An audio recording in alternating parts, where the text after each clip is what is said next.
In genealogy research, we often have the research question, where did our ancestors live? And some of the documents tell us where they are, but we can't figure out where to put them on a map.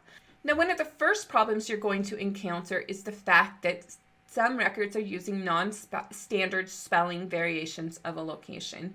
Now, a simple example from my own research is from Lincoln County, Ontario. There's a town called Gainsborough or Gainsborough, depending on where you're from, I suppose.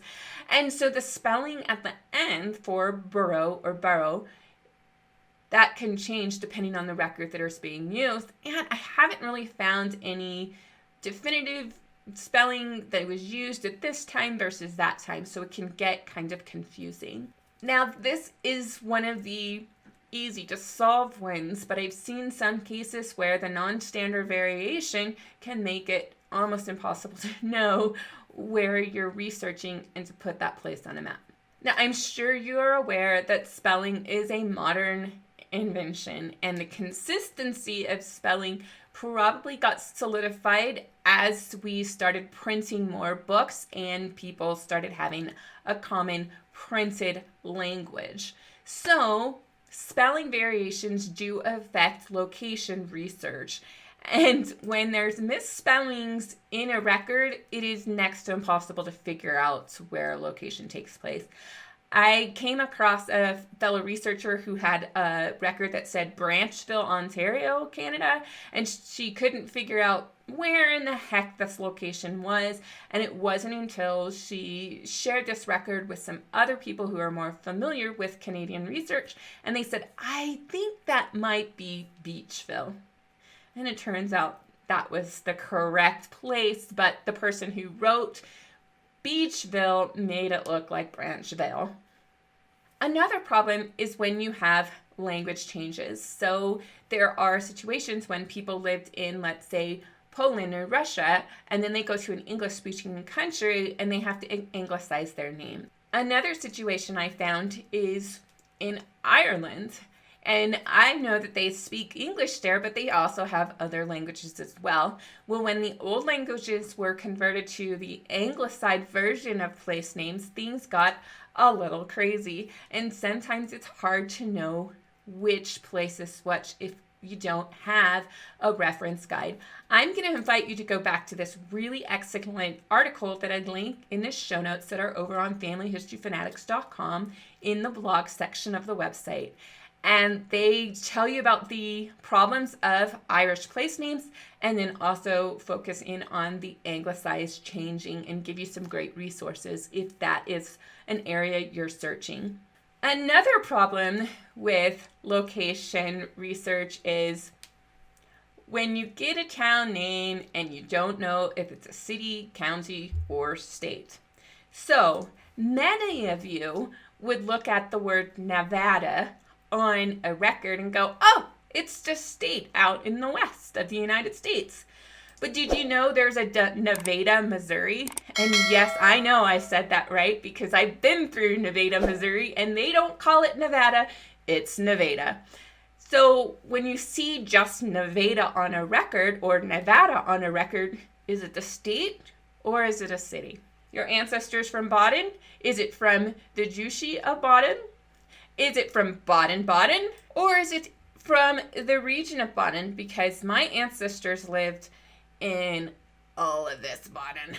We're also going to talk about Baden again a little bit later because there's some other problems. So is it a city, a county, or state? Now I found another great blog where it talks about, is that a city or is it a county or is it a country? And this is written over on the genealogy.com website. So here's a little sampling of some of the place names that they came up with. Like Bern, Switzerland.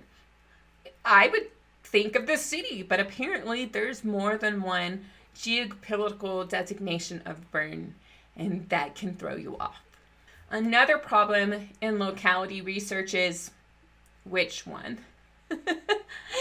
There are 288 Fairview cities in the United States. So if your ancestor says, oh, I'm from Fairview, Which one? And the same goes with midways. There are a lot of locations that have multiple versions, and you just have to try to figure out which one it could be. Thanks, ancestors. Could you put the whole genealogically correct place on your documents? That would help out a lot. This next one causes a lot of confusion, and I'm going to walk you through a typical conversations I have when people say, where are you from? So often I'll say, well, I'm from Houston, Texas. Oh, really? What part? Ah, that means the person has been to Houston and is aware that Houston is quite large and there's multiple regions. So then I'll say, oh, I'm from the southwest side. Oh, really? What part? And I say, Sugarland. And then they say, oh, really? What part?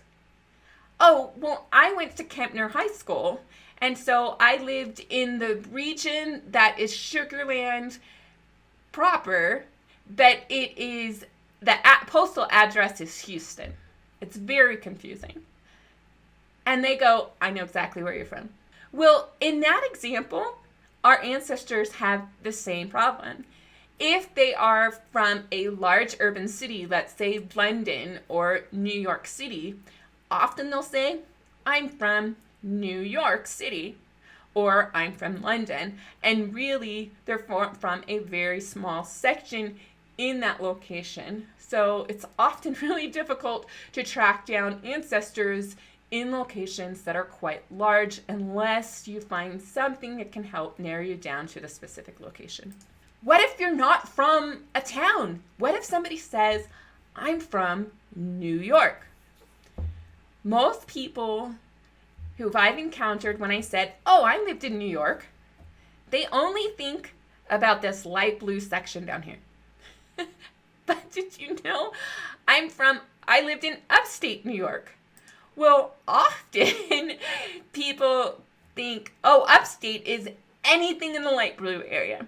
And that was hard for me because I'm from Houston, Texas. I'm from Southeast Houston or Southwest Houston. I was very specific. But when I moved to New York and I tried to tell people where we lived, they're like, oh, you're from upstate.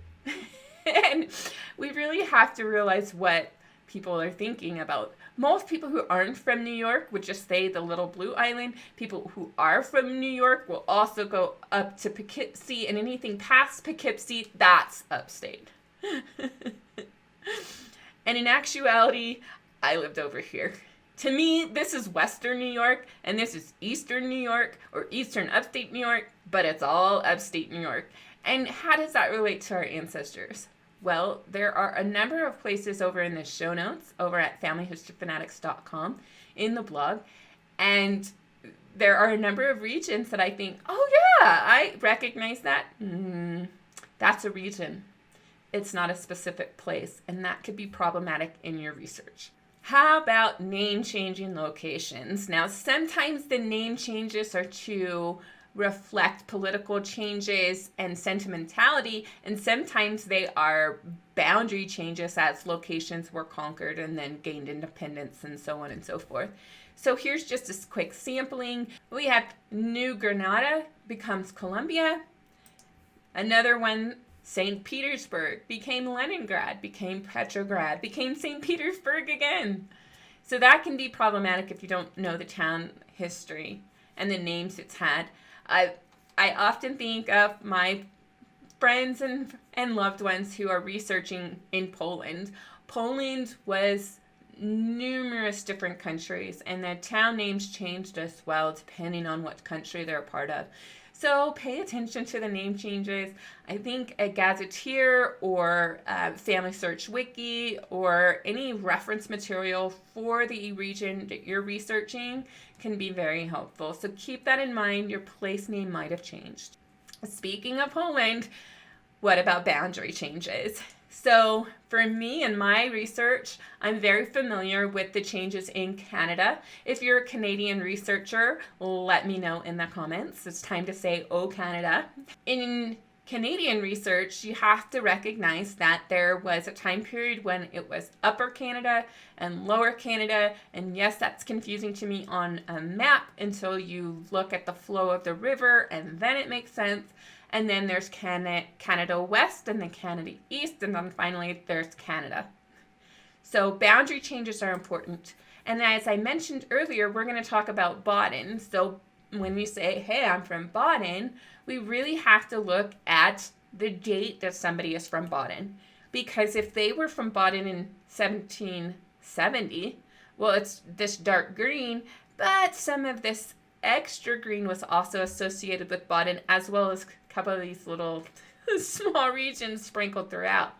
In 1789, there's more clusters, but they're not all connected. And then in the time period between 1815 and then German unification, there's this entire wedge known as Baden. And then after 1871, at some period, it became Baden-Württemberg, and that makes things even more confusing. So pay attention to boundary changes. So that's my short list of why searching for your ancestors is problematic when you don't know what the name of the place is based on the records that you have.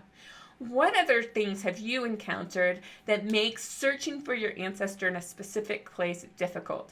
I mean, if there isn't a location listed, then yeah, I get it. But what other problems are you encountering when you're climbing your family tree? If you want more tips and tricks on how to do genealogy research, be sure to check the playlist up above. And if you're ready for the latest video from Family History Fanatics, be sure to check out that one right there.